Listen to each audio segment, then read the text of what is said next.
Civil Division of the Public Works Department has relocated to a new location in Amanao.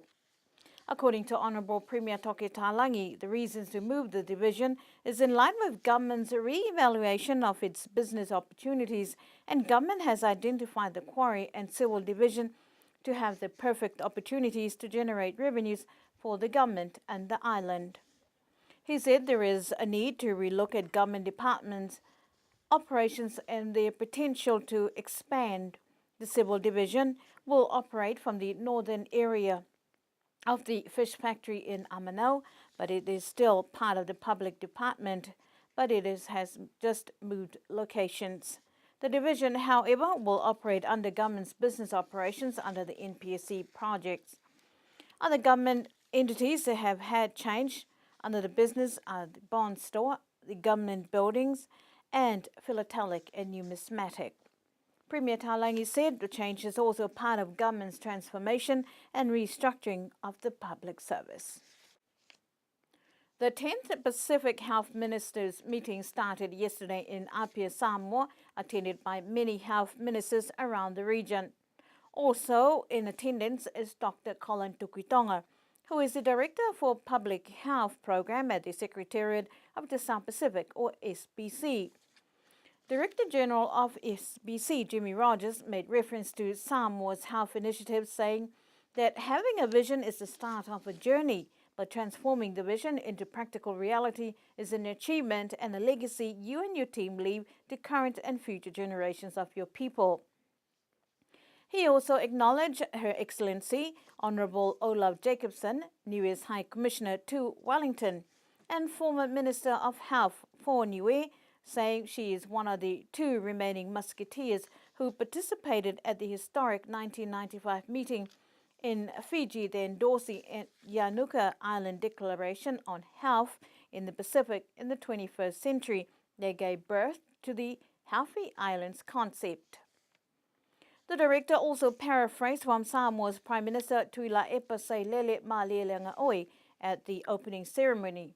He said, there can be no substantial improvements in health without the involvement of people and sectors outside of health, and there can be no sustainable development without addressing health ailments.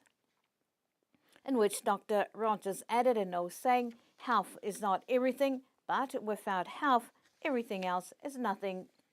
The ministerial meeting is also attended by Niue's Health Minister Honourable John Williamu and her official. It is expected that the high-level meeting will cover topics of non-communicable diseases to some of the things that have influenced the landscape of health in the region and others that have the potential to do so. Mobile phone capabilities utilizing the Sakena base station is currently limited, says Director of Telecoms, Tutuli Heka. Mr. Heka said the fault started last week with a lightning spike and it is gradually worsening.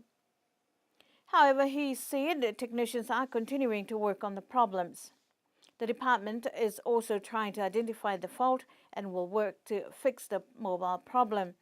Mr. Heka said the service is very limited, with customers able to partially receive coverage from the Sakena Tower.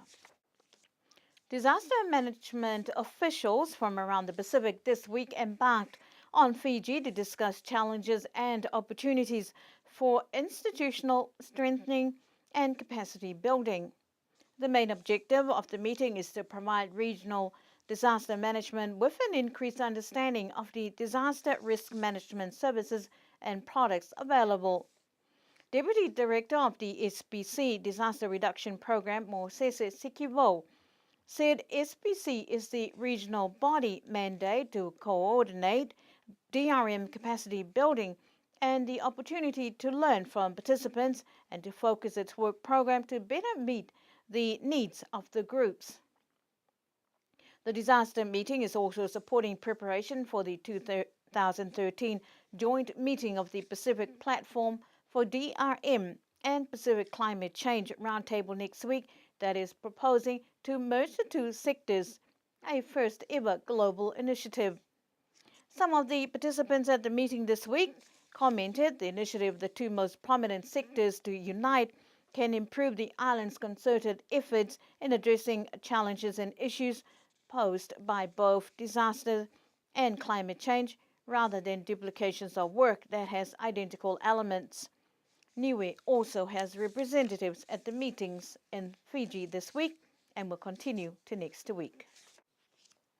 Niue High Court sitting is confirmed to take place between the 2nd and 8th of November this year.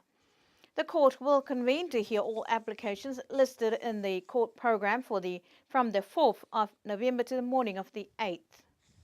It is unclear, though, which judge from New Zealand will preside over the Niue High Court sitting in November. And to end our news bulletin for tonight, Rugby Sevens tournament is now confirmed to continue next week after it was postponed last week due to the passing of one of the game's most passionate player and supporter. According to families and friends of the late Joe Mahakitau, he passed away last Thursday whilst out cycling, preparing to referee the second round of the Rugby Sevens game last Saturday. He was an avid follower, player and supporter of rugby. His other passion is the island cricket and was actively organising the Niue Kilikiki Federation Tour of New Zealand at the end of the year.